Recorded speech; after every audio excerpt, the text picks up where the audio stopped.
Good afternoon friends, मैं doctor M के Singh, consultant paediatrician Bhagwati hospital.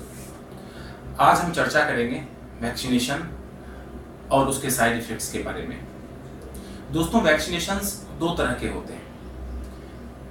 एक को एसेंशियल वैक्सीन कहते हैं और दूसरे को ऑप्शनल वैक्सीन कहते हैं। एसेंशियल वैक्सीन वो वैक्सीन होते हैं जो ऑब्जेक्टिव तरीके से सारे बच्चों को लगाए जाते हैं, और जो ऑप्शनल वैक्सीन होते हैं वो माता पिता से संवाद करके और उस पर विचार करके पुनः लगाए जाते हैं। एसेंशियल वैक्सीन के अंतर्गत BCG, hepatitis B, DPT, measles, MMR आदि वैक्सीन आते हैं।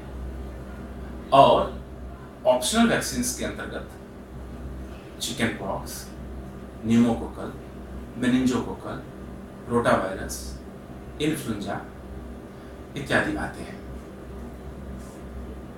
आज जिस माहौल में हम जी रहे हैं या जिस माहौल में हमारे बच्चे पल रहे हैं, आजकल कमोवेश ऑप्शनल वैक्सीन्स भी एसेंशियल वैक्सीन्स बन चुके हैं। इनके महत्व को हम इनकार नहीं कर सकते हैं। कुछ वैक्सीन्स, ये सारे वैक्सीन्स हमारे लिए, हमारे बच्चों के लिए काफी आवश्यक है। BCG ट्यूबरकुलोसिस के लिए लगाया जाता है, हेपेटाइटिस बी के लिए लगाया जाता है। पोलियो के बारे में तो हम सभी जानते हैं। DPT डिप्थीरिया, पर्टुसिस एवं टेटनस के लिए लगाया जाता है। मिजल्स, खसरा, जिसको आम भाषा में खसरा कहते हैं, खसरे के लिए लगाया जाता है। MMR, मिजल्स, मम्प्स एवं रूबेला, इसके लिए लगाया जाता है। ये बीमारियां पहले बहुत ही भयानक बीमारियां मानी जाती थी और हमने ना जाने कितनी जिंदगियां खोई हैं इन बीमारियों के चलते। लेकिन जब से ये वैक्सीन्स हमारे रोजमर्रा की जिंदगी में आए हैं, तब से इन बीमारियों की इंसिडेंस काफी कम हो गए हैं। जो हमारे समाज का जो जागरूक तबका है, जो पढ़ा लिखा तबका है, उसने वैक्सीनेशंस को पूरी तरह अपनाया है।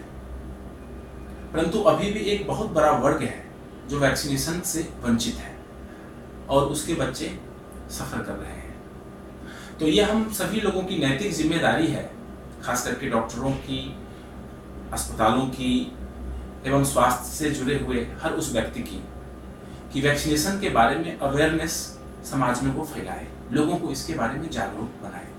क्योंकि अंग्रेजी में एक पुरानी कहावत है, prevention is better than cure. तो वैक्सीनेशन, मुझे लगता है कि इस तथ्य को साबित करने के लिए एक सबसे बड़ा उदाहरण है। तो हमारा, जहां तक हमारे अस्पताल की बात है, हमारा अस्पताल जितने भी वैक्सीन के नाम मैंने लिए हैं, वो सारे वैक्सीन हमारे अस्पताल में बहुत ही उचित दरों पे उपलब्ध है। वैक्सीनेशन के रखरखाव की जिम्मेदारी हमारे अस्पताल की है और इसकी विश्वसनीयता की जांच हम बिल्कुल नियम पूर्वक और रेगुलर इंटरवल पे करते हैं। किस वैक्सीन को कैसे रखा जाए, किस टेम्परेचर पे रखा जाए और कैसे उसकी विश्वसनीयता को हम परख सकें, ये सारी सुविधाएं हमारे अस्पताल में मौजूद है। इसके अलावा जो भी वैक्सीन हमारे यहाँ लगाए जाते हैं, वो सिर्फ जो कंसल्टेंट पेडियाट्रिशियन, कंसल्टेंट लेवल के जो डॉक्टर्स हैं, सिर्फ वही लगाते हैं। कोई स्टाफ इसमें सीधे तौर से इन्वॉल्व नहीं होता है और वो डॉक्टर ही उस वैक्सीनेशन के लिए अकाउंटेबल होता है। आप उससे सीधे तरह डायरेक्ट आप उससे बात कर सकते हैं, उसके साइड इफेक्ट्स के बारे में चर्चा कर सकते हैं, उसके इफेक्ट्स के बारे में, उसके स्केड्यूल्स के बारे में आप सीधे तौर से हमारे यहाँ के कंसल्टेंट पेडियाट्रिशियन से आप चर्चा कर सकते हैं। तो कुल मिला के मैं आपको आश्वस्त करता हूँ कि हमारा अस्पताल पूरी तरह इन सारे वैक्सीनेशंस के लिए सक्षम है। आप हम पे विश्वास कर सकते हैं। इसके अलावा हमने एक सिस्टम डेवलप किया है कि हम जो आपकी ड्यू डेट होगी वैक्सीनेशंस के, उसके पहले ही हम आपको SMS या मेल या वॉइस मेल के माध्यम से हम आपको इन्फॉर्म कर देंगे। तो इन्हीं बातों के साथ मैं अपने शब्दों को विराम देता हूँ। बहुत बहुत धन्यवाद।